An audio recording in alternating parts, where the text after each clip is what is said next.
जहां दुख का लेश भी नहीं है, शोक विषाद चिंता भय इनका प्रवेश ही नहीं है, वो महासुख प्रभु के आश्रित, प्रभु के निरंतर चिंतन परायण उपासक को प्राप्त होता है। उस उपासक को कभी भी किसी भी तरह की ना जीवन निर्वाह की चिंता करनी पड़ती है, ना परम पद की चाह ही करनी पड़ती है। जैसे पिता की संपत्ति पर पुत्र का स्वयं अधिकार हो जाता है, ऐसे भगवदाश्रित अनन्य चिंतन परायण सुख दुख को समान भाव से सहने वाला उपासक परम पद का अधिकारी स्वयं हो जाता है। आवश्यकता है जो श्री भगवान कह रहे हैं कि मेरा तुम अनन्य भाव से आश्रय स्वीकार करो। अन्य भाव ही माया है और अनन्यता ही भक्ति का स्वरूप है। प्रायः सब भक्त ही हैं, क्योंकि हमारी दृष्टि में हमारे प्रभु के सिवा कोई है नहीं, तो सब भक्ति कर रहे हैं। कोई विषय की, कोई पुत्र परिवार की, कोई धन की, कोई मान प्रतिष्ठा की, मेरे प्रभु ही सब रूपों में हैं। पर ये ना जानने के कारण अन्य भावों का आरोप कर लेने से दुर्गति हो गई। मेरे प्रभु ही हृदय में विराजमान हैं, पर उनकी महत्वता, उनकी महिमा को विश्वास पूर्वक ना स्वीकार करने के कारण हमारा हृदय आनंद सिंधु में नहीं डूब पा रहा। नाना प्रकार की चिंताएं, क्लेश, अशांति, अभाव ये हमें सताए जा रहा है, जबकि पूर्ण कृपा सिंधु, आनंद सिंधु हमारे हृदय में ही विराजमान है। तो हमारी कहीं त्रुटि हो रही है। नहीं, हृदय में विराजमान प्रभु और दीनता, दुख, भय, विषाद, ये दीनता भक्ति जनित नहीं, विषय दीनता, अभाव जनित दीनता। जो भक्ति की दीनता होती, भाव की चरम सीमा है वो, लेकिन ये दीनता विषय प्राप्ति के लिए, कामनाओं की पूर्ति के लिए दैन्य हुआ भटक रहा है, जबकि सर्व सामर्थ्यशाली, सर्व सुख सिंधु प्रभु हमारे समीप हैं। हमें क्यों अनुभव में नहीं आ रहे?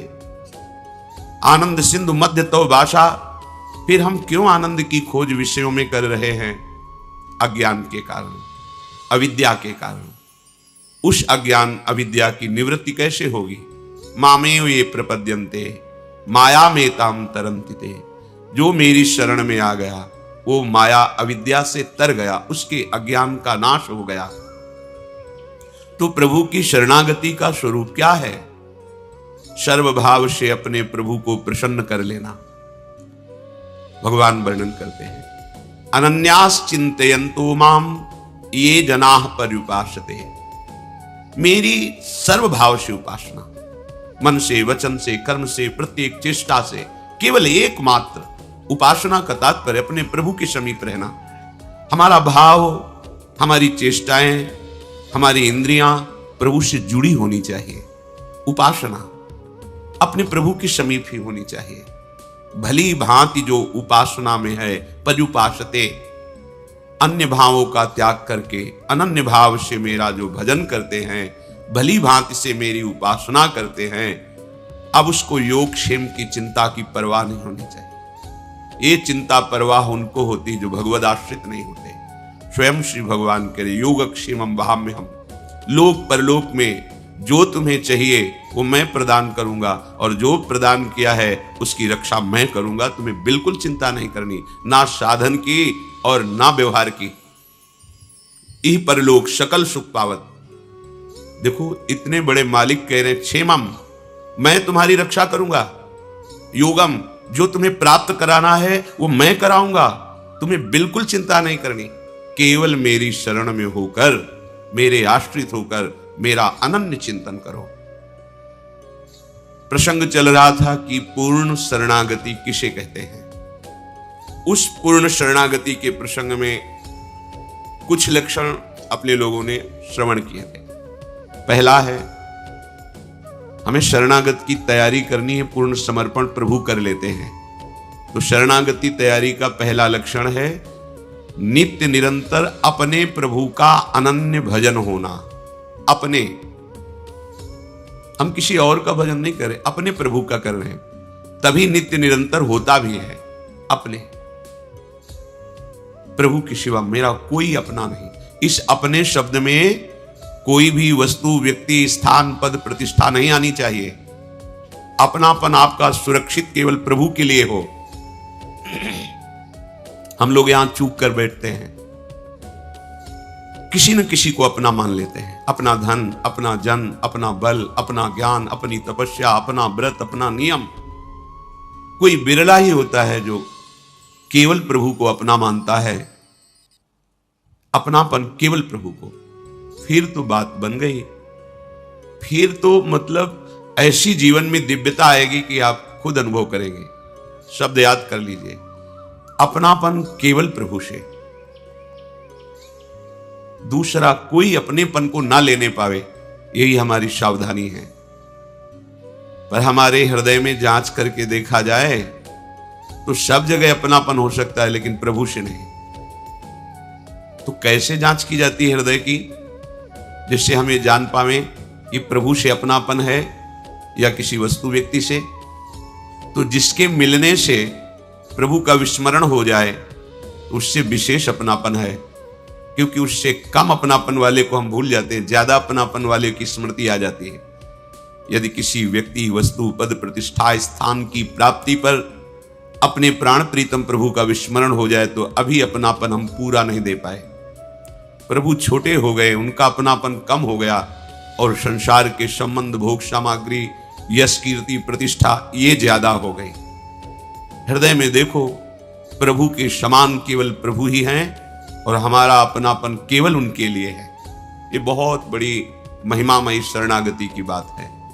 पहला है नित्य निरंतर अपने प्रभु का अनन्य भजन होना। फिर दूसरा है प्रभु को ही अखिल विश्व रूप में प्रकट भावना में देखना, मेरे ही प्रभु। इनकी व्याख्या हो चुकी है। तीसरा है आपसे जितनी चेष्टाएं हो रही हैं, आप यंत्रवत कर रहे हैं, आपके यंत्री, चलाने वाले प्रभु हैं। मैं कुछ नहीं कर रहा, मेरे द्वारा जो कुछ करा रहे हैं वो प्रभु करा रहे हैं। बीच से स्वीकार मत करना, क्रम से स्वीकार करना, नहीं तो आपको भ्रम हो जाएगा। कैसे भ्रम? आपने ये बात स्वीकार कर ली केवल अपनी बुद्धि से कि जो कुछ करा रहे हैं प्रभु करा रहे हैं, फिर अब विधि निषेध की क्या बात रह गई? फिर तो हम जो पापाचरण कर रहे हैं, भोग कर रहे हैं, हिंसा कर रहे हैं, चोरी कर रहे हैं, खान पान गलत कर रहे हैं, तो बोले आपने ही कहा था प्रभु जो करा रहे हैं वही हो रहा, तो वही हो रहा है। इसका मतलब आपने शरणागति का सिद्धांत समझा नहीं, बीच से केवल बात पकड़ ली है। इसलिए कह रहे सावधान।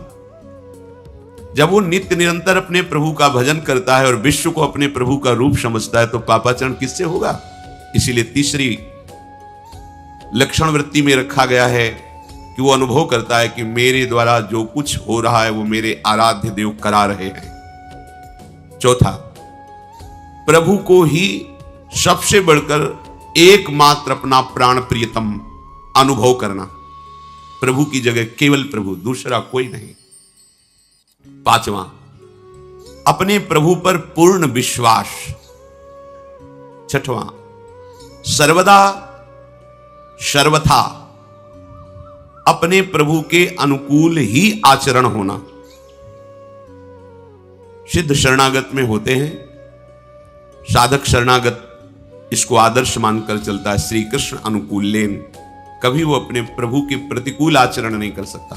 प्रभु के अर्थात जो भगवान ने आदेश किया है श्रीमद् भागवत जी में, गीता जी में और संतों की, गुरुदेव की वाणी में बैठकर, कभी उसके प्रतिकूल आचरण उससे नहीं होते।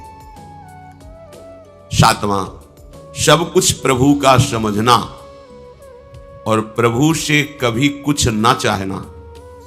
हमारा शरणागति, हमारा भजन प्रभु से लेने के लिए नहीं है, प्रभु को प्राप्त करने के लिए है।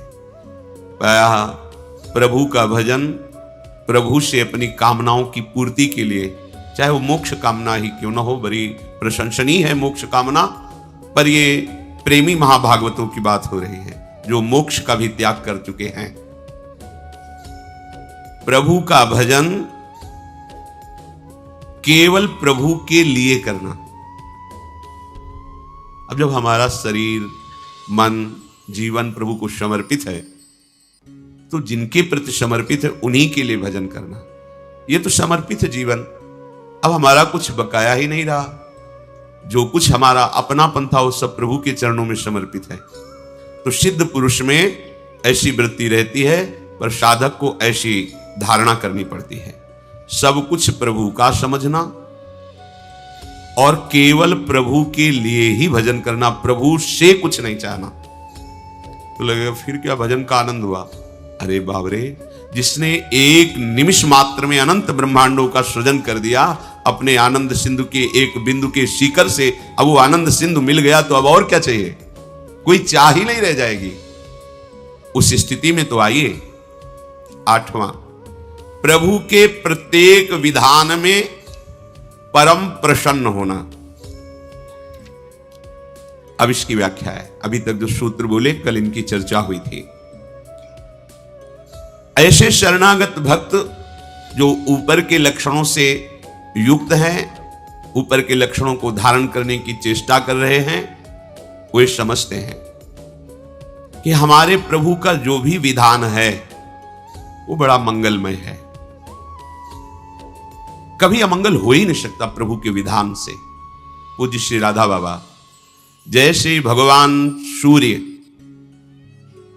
उपस्थित है तो अंधकार ढूंढने पर भी नहीं मिलता, तो हम भगवान सूर्य को अगर ऐसा कहें कि तुम्हारी ताकत हो तो अंधकार करके दिखाओ, तो वो असमर्थ है, क्योंकि वो जब सामने होंगे तो अंधकार टिकेगा ही नहीं।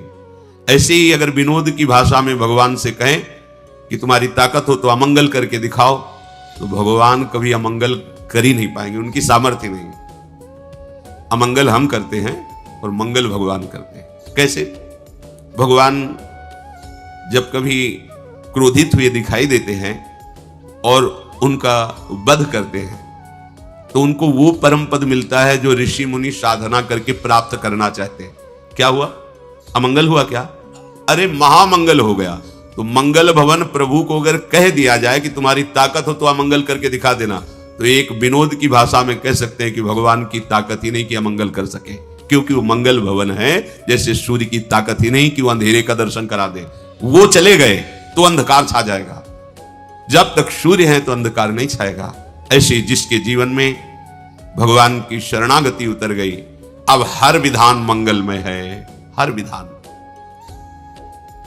एक मंत्री प्रभु का भजन करते थे और शरणागति के सूत्र को अच्छी तरह समझते थे, तो कुछ भी हो कह देते भगवान की बड़ी कृपा।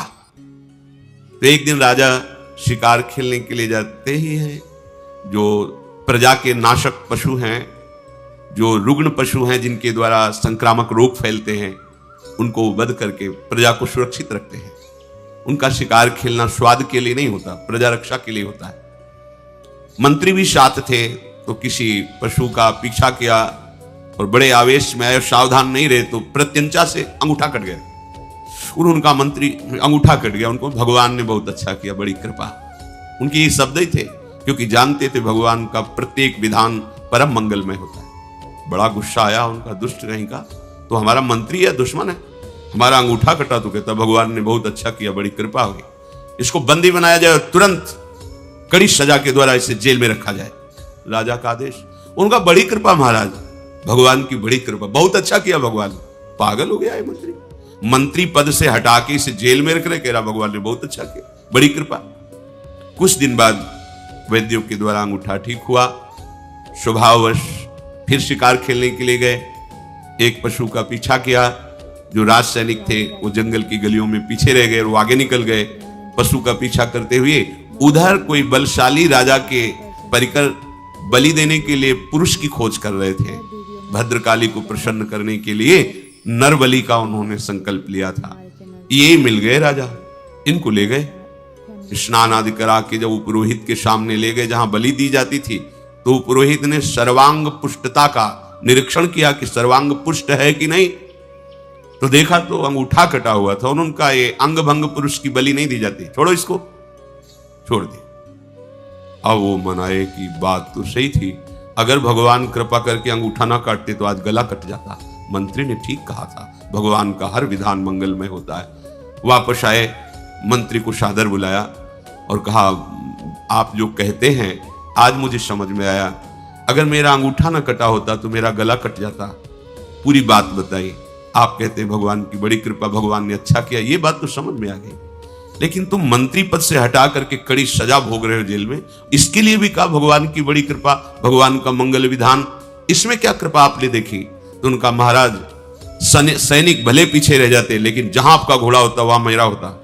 आप बंदी बनाए जाते हो, मैं बंदी बनाया जाता। आपका तो अंगूठा कटा था, आप बच जाते, लेकिन मेरी बलि चढ़ जाती। इसलिए भगवान ने मुझे जेल में रख दिया। भगवान की बड़ी कृपा। जो भक्त होता है वो हर विधान और निश्चित परम कृपा छुपी होती है। अपने को लगता है कि भगवान ऐसा क्यों किए, ऐसा क्यों किए, लेकिन उनके विधान में परम मंगल होता है। कई बार प्रताप राय जी के चरित्र में उदाहरण में दिया है, बड़े ही निर्मल भागवत गृहस्थ भक्त थे।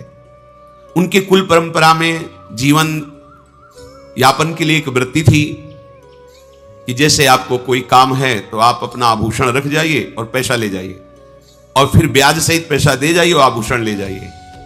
महाजन लोग पहले ऐसा करते थे। उसी से ठाकुर सेवा, संत सेवा और भजन, अन्य कोई वो कार्य नहीं करते थे। जो कुल परंपरागत चल रहा था वैसा भी करते। बड़ी समाज में प्रतिष्ठा थी, क्योंकि सत्यवादी, धर्म से चलने वाले और हर समय भजन करने वाले। माला लिए बैठे रहते थे गद्दी में, कोई आया बस ऐसे। तो जो वहां के काजी थे वो अन्य धर्मावलंबी थे, तो कुछ दुष्ट लोगों ने उनको भड़काया कि इसकी इतनी प्रतिष्ठा हो रही है, इतना मान हो रहा है और धन भी आ रहा है। तो उन्होंने एक मन में जो ठाना था नीचा दिखाने के लिए, अपना पूरा का पूरा प्लान बताया कि ऐसा ऐसा किया जाए तो समाज में भी इसकी निंदा होगी और सारा धन इसका छीन लिया जाएगा और इसको दंड भी दिया जाएगा। काजी को सहमत कर लिया। 3 लोग इसमें प्रमुख बने। एक गया, प्रणाम किया प्रताप राय जी को और कहा हमारी बेटी का ब्याह है, 10,000 रुपये चाहिए। तो बोले आपको हमारे यहाँ का सिद्धांत पता होगा? बोले हाँ, हम पहले से जानते हैं। ये कुछ हमारे स्वर्ण आभूषण हैं, वो देखते भी नहीं थे। एक बड़ा बॉक्स रखा था, अपना नाम लिखकर पर्ची रखिए उस पर और आभूषण रख दीजिए, और उनका सेवक रहता 10,000 रुपये ले जाइए, और जब आपको काम हो जाए तो ब्याज सहित वापस कर जाना, अपने आभूषण ले जाना। देखा भी नहीं क्या है। थोड़ी देर बाद दूसरा आया, हमारे घर में खाने को भी नहीं है, हमें अर्थ चाहिए, तो हमारे स्वर्ण आभूषण ये हैं, आप बिल्कुल 10,000 3 लोग ले गए और अपने आभूषण ऐसे रख गए, पर्ची लगा। 4-5 दिन बाद ही आए, 10,000 रुपये ब्याज सहित वापस किए और आभूषण पहले ने उठाया अपनी पर्ची। अरे देखो कितना नाटकी है, इसमें एक भी आभूषण नहीं, इसमें तो पत्थर भरे, पत्थर ही रख गए थे, उन्होंने देखा भी नहीं। भक्त का जीवन विश्वासमय होता है, क्यों कोई छल कपट करेगा ऐसी भावना से। थोड़ी देर में दूसरा गया, थोड़ी देर में तीसरा गया, तीनों ने अरे देखो ये नाटक, हमारा स्वर्णाभूषण हटा करके पत्थर भर के रखा है, हमने तो ब्याज से इसको पैसा दिया, ऐसा। थोड़ी देर में काजी को बुला लिया, काजी ने आतंक मचा दिया। बादशाह से दस्तखत करा करके राज सैनिकों के द्वारा पूरा इनका परिवार बंदी बना लिया गया। इन्होंने अपनी पत्नी को कहा ठाकुर जी लो आभूषण लो, पीछे की खिड़की से भाग जाओ, ये कोई भगवान की लीला हो रही है, हमारे द्वारा तो कोई गलती हुई नहीं। बहुत ही उनको अपमानित किया गया। गांव के लोग समझ गए कि ये पाखंड कर रहा था, भक्ति नहीं कर रहा था। अरे एक आदमी झूठ बोलेगा, 3 आदमियों के साथ, और वो कपटी ठग थे ही। ऐसा होता है, भगवान की बड़ी विचित्र लीला होती है। कभी कभी सत्य को पर्दे में ढक दिया जाता है और असत्य का बोलबाला दिखाई देता है, लेकिन ज्यादा दिन नहीं चलता वो। इनको बंदी बना लिया गया, सारी संपत्ति अपहरण कर ली गई। कुछ लोगों ने कहा कि इनकी पत्नी है और ठाकुर जी के आभूषण और ठाकुर जी के लेकर के वो अपने मायके चली गई। वहां सैनिक भेजे गए, उसको भी बंदी बनाकर ठाकुर जी को भी लाकर जहां सब स्वर्णाभूषण जमा किए जाते हैं उस खजाने में ठाकुर जी को भी रख दिया।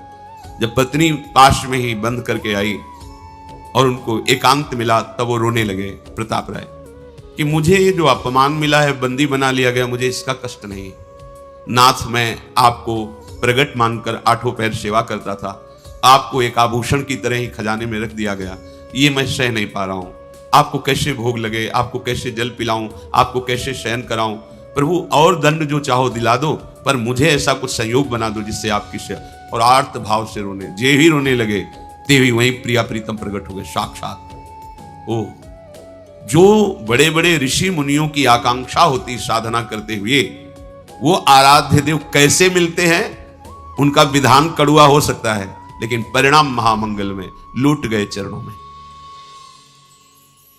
तत्काल भगवान ने कई विश्वसनीय जनों को, अधिकारियों को प्रेरणा दी कि ये निर्दोष है। जांच की गई तो काजी सहित उन तीनों को झूठा पाया गया। बादशाह की तरफ से उनको दंड मिला और पूरे नगर में ससम्मान के साथ प्रताप राय जी को फिर स्थापित, उनकी प्रतिष्ठा, उनका मान, उनके ठाकुर, उनकी संपत्ति। और राजा ने कहा आज के बाद सदैव हमारा सहयोग रहेगा। क्या हुआ? थोड़ी देर के लिए कड़वा विधान नजर आया, लेकिन भगवत साक्षात्कार का योग बन गया। जो भक्त है उसके हृदय में निश्चय हो जाता है कि अब जो होगा वो सब मंगल विधान भगवान का होगा। एक होता है सहना कि अब क्या करें, भगवान है, जो करेंगे सहना ही पड़ेगा।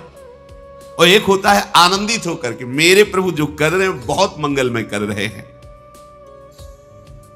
आप इतना समझ लो कि भगवान के भंडार में आनंद ही आनंद है, दुख तो है नहीं। अमृत ही अमृत है, जहर है नहीं। विश्वास कर लीजिए, किसी भी तरह से वो प्रयोग करेंगे तो अमृत और आनंद की अनुभूति होगी। यद तज्ञे विषम्यु परिणामे अमृतोपमम्। शुरुआत तुम्हें विष जैसी लग सकती है, पर वो विधान तुम्हें अमृत में डुबो देगा। विश्वास कर लो। कृपा का स्वरूप कई तरह से प्रकट होता है। कभी बहुत ही मधुर स्वरूप प्रकट होता है, कभी बहुत कोमल, कभी बहुत सुख स्वरूप, कभी कभी कृपा बहुत ही भयानक रूप में आती है, बड़ी ही कट रूप में आती है, बड़ी ही भीषण रूप में आती है, पर उसका परिणाम बहुत मंगलमय होता है। उपासक मृदु कोमल मधुर कृपा या कटु भीषण दुखमयी इन दोनों के भेद को नहीं देखता, केवल कृपा देखता है। कृपा है आपकी, कृपा है। बड़े लीला बिहारी है, उनकी लीला वही समझ सकते हैं या जिसको समझा दे। वामन रूप से जाते हैं, 3 पग भूमि मांगते हैं, नाप करके एक ही पग में ब्रह्मलोक तक, दूसरे में ब्रह्मांड। बोल बड़ा दानी बनता था, बांध दिया वरुण पास में और कहा अब बोल तीसरा पग कहां से दे। 2 पग में सब नाप लिया। ये बड़ी भीषण कृपा का स्वरूप है। सब आसपास भगवत पार्षद खड़े हुए हैं जो पूरी सृष्टि का लय सृजन पालन करने की सामर्थ्य रखते हैं। और भगवान गर्जना करके कह रहे, बड़ा अहंकार करता था, 3 पग पृथ्वी का दान कर दूंगा, अपने को दानी अब पूरा कर। मुस्कुराए बलि जी महाराज, प्रभु अभी तो आपको प्रणाम भी नहीं किया है। प्रणाम भी कैसे करूं, आपने तो बांध रखा है। प्रार्थना करता हूं कि जिन श्री चरणों के नपने से आपने मांगा था, उन्हीं श्री चरणों से 2 में तो संपत्ति नाप ली, अब 1 में संपत्तिवान को नाप लीजिए। अपने चरण हमारे माथे पर पधराइए और मुझे। भगवान बंध गए, बलि जी को नहीं बांधा, बंध गए। करुणा समुद्र भगवान मुस्कुरा दे, बोले तुम्हें तनिक भी क्षोभ नहीं हो? बोले प्रभु क्षोभ किस बात का? प्रहलाद जी आ गए, स्तवन कर रहे हैं, उनकी पत्नी स्तवन कर रही। भगवान ने कहा आज के बाद द्वारपाल मैं तुम्हारा। आज भी भगवान बलि के द्वारपाल बने हुए खड़े थे, आज भी। बोलो, भगवान ने बलि को बांधा या बलि ने भगवान को बांध दिया? लेकिन कृपा इतनी भीषण दिखाई दे रही थी कि कोई मंगल का विधान ही नहीं समझ में आ रहा था। इतने बड़े महान भक्त को भगवान ने वरुण पास में, जिसमें प्रतिपल मृत्यु का कष्ट होता है, वरुण पास प्रतिपल जकड़ता जाता है, प्राणों को भीषण कष्ट होता है। तो कृपा मृदु भी हो सकती है, भीषण भी हो सकती है, पर भक्त मृदु और भीषण नहीं देखता, केवल कृपा देखता है। तो परिणाम में कृपा सिंधु को अपने हृदय में, अपनी दृष्टि में, अपने प्राणों में, अपने जीवन में, बाहर भीतर उनकी कृपा ही कृपा, उनका अनुभव करता है। विश्वासी शरणागत भक्त प्रभु को दौड़ते हुए अपने प्रति मारने की भावना से आते देखकर भी बिल्कुल भय नहीं होता, आनंदित होता है। भीष्म जी कौरवों के पक्ष में है, भगवान अर्जुन जी के सारथी हैं। भगवान ने प्रण किया था हम कोई अस्त्र नहीं गएंगे महाभारत के युद्ध में। भीष्म जी ने कहा मैं गंगा का पुत्र नहीं कहलाऊंगा यदि आपको अस्त्र धारण करने के लिए विवश न कर दूं तो। भीष्म जी ने ऐसे बाणों की वर्षा की कि अर्जुन जी की कोई बस नहीं रह गई। महावीर हैं भीष्म जी। और भगवान के भी शरीर में बाण रूपी पुष्पों की झड़ी लगा दी। अर्जुन को, भगवान को अपने बाणों की परवाह नहीं। जब अर्जुन को देखा कि ना तो प्रत्यंचा चढ़ा पा रहे हैं, क्यों जे भी प्रत्यंचा पे काट दिया था, प्रत्यंचा काट दी, हर जगह से असमर्थ कर दिया अर्जुन को। कूद पड़े रथ से, आया रथ का पहिया, भागे भीष्म को मारने के लिए। ये देखो कृपा, अपनो परण विशार भगत को पूरो परण निभाऊं। भीष्म जी ने धनुष बाण रख दिया और घुटने टेक कर हाथ जोड़कर बैठ गए और कहा, ये ही पुंडरी काक्ष देव देव नमोस्तुते, मामद्य सात्वत श्रेष्ठ पातयस्व महाहवे, त्वया हि देव संग्रामे हतस्यापि ममानघ, श्रेय एव परम कृष्ण लोके भवति सर्वतः, संभावितोऽस्मि गोविंद त्रैलोक्ये नाद्य संयुगे, प्रहरस्व यथेष्टं वै दासोऽस्मि तव चानघ। सर झुका दिया, कहा आइए आइए पुंडरीकाक्ष, हे देवदेव नमस्कार है, नमस्कार है।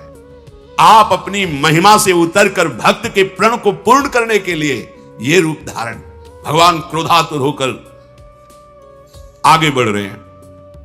हे गोविंद, हे श्री कृष्ण, आज मैं जगत में परम सम्माननीय हो गया, क्योंकि आपके हाथ से मारा जाऊंगा। और पहली बात, आपने अपनी प्रतिज्ञा हटाकर मेरे प्रण को पूरा किया। स्वागत है, आइए। मैं आज त्रैलोक में सम्मानित हो गया।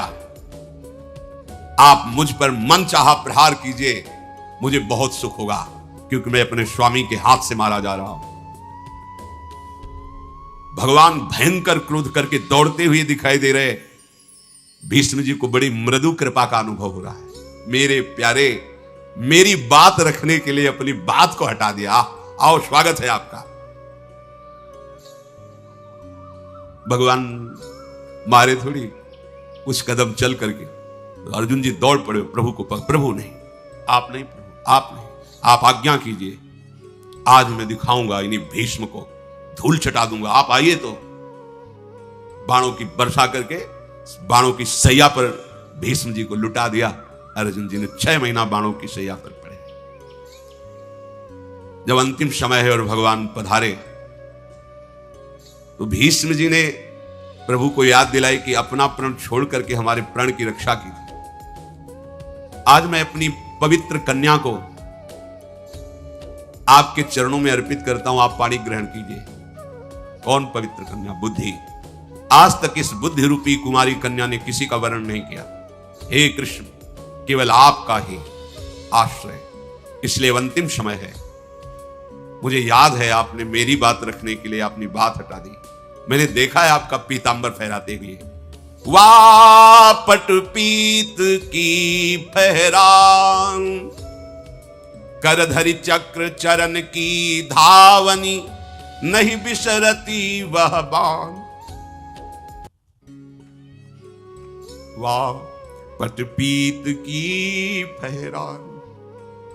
आप हमारे लिए सत्य, वेद कहते हैं, शास्त्र कहते हैं, आप सत्य हैं, सत्य नारायण हैं, सच्चिदानंद हैं। आप अपने वचन को झूठे करके मेरे वचन को साचा किया। प्रभु, आपकी करुणा की बात ये वर्णन करने में नहीं आती। नाथ, रथ ते उतरी अवनी आतुर है, गजरज की लपटान, मानो सिंह सैल ते निकस्यो, महामत गज जान। मानव जीवन है, सारी समस्याओं का सरल जिन गोपाल भगवान को अपना वास्तविक मेरो पन राख्यो, स्थान पर किसी और मेटी वेद की कान, इस बात पर ध्यान मत दो। सोई सूर सहाय हमारे। यदि मन को शांत और स्थिर करना चाहते हो तो निकट भये हैं आन। दृढ़ शरण लो। आज हमारे प्राण निकलने वाले हैं। तो प्रभु जिनके मुख पर आप उसी भगवान का करुणा नाम से आप है, हमारे सामने आ गए। जीवित होकर भी बड़े बड़े योगी जन चाहते हैं कि अंत में आपका स्मरण आ जाए, आपका ध्यान आ जाए। आप अपने जनों को कितना प्यार करते हैं। वेद की मर्यादा को एक तरफ रख करके कि प्रभु सत्य है, उनके वचन सत्य हैं, आपने अपने सत्य प्रण को छोड़कर मेरे प्रण की रक्षा की और आज अंतिम समय देखो आप मेरे सामने खड़े हो। भक्त को किसी भी परिस्थिति में ऐसा अनुभव नहीं होता कि भगवान की बड़ी कड़वी कृपा है, कभी ऐसा। हर विधान परम सुख सच्ची। जब वो समझाते हैं फिर समझ में आता है कि प्रभु आप कितने कृपालु हैं। अगर आप ऐसा ना करते तो ऐसा ना होता। निश्चित आपकी कृपा ही कृपा है। भगवान विधान बदलने में सर्वसमर्थ हैं, पर वो अपने भक्त के मंगल के लिए विधान करते हैं। थोड़ा सा आपको लगेगा कि बहुत ही हानिकारक विधान हुआ, अब कोई हमें पूछता नहीं है, हमारी लौकिक उन्नति मारी गई, कोई हमें प्यार नहीं करता। सच्ची समझो, अब आपको उस योग्य बना रहे हैं जिसमें अजान बाहु प्रभु आकर अपनी बाहुओं में तुम्हें भर लेंगे। उस योग्य बना रहे हैं। बहुतों ने हमें कहा कि हम आपको प्यार करते हैं, आज तक कोई साथ नहीं है। लेकिन जो वास्तविक प्यार करते हैं प्रभु, वो जब हमारे को अपने हृदय से लगाएंगे तो परम विश्राम मिल जाएगा, फिर किसी और की जरूरत नहीं है। यदि कोई ऐसे भगवान के विधान को समझता है कि क्या करूं, अब कोई उपाय नहीं इससे बचने का, अब सर्व समर्थ है, उनको जो मन में आता है सो कर देते हैं, सहना पड़ेगा, ये मतलब यहां जो चर्चा हो रही है उस भक्त की नहीं। वो भी भक्त है, यहां उस भक्त की हो रही जो कड़वे से कड़वे विधान को मुस्कुरा कर सहता है। मंगल रूप भगवान का विधान मंगल में देख करके परम अनुकूलता का अनुभव करते हुए उसमें आनंदित होता है। उपासक प्रभु के हर विधान को मंगल में देखना ये